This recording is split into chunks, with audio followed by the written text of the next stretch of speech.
বিসমিল্লাহির রহমানির রহিম। পরম করুণাময় অসীম দয়ালু আল্লাহর নামে শুরু করছি। وَإِنْ خِفْتُمْ أَلَّا تُقْسِطُوا فِي الْيَتَامَى فَانكِحُوا مَا طَابَ لَكُمْ مِنَ النِّسَاءِ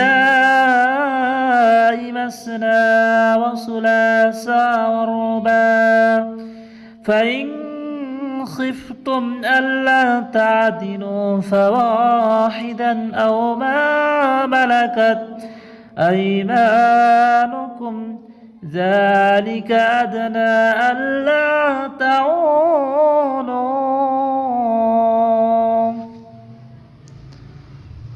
আর যদি তোমরা আশঙ্কা করো যে ইয়াতিমদের ব্যাপারে তোমরা ইনসাফ করতে পারবে না, তাহলে তোমরা বিয়ে করো নারীদের মধ্যে যাকে তোমাদের ভালো লাগে, দুটি, তিনটি অথবা চারটি। আর যদি ভয় করে যে তোমরা সমান আচরণ করতে পারবে না, তবে একটি অথবা তোমাদের ডান হাত যার মালিক রয়েছে।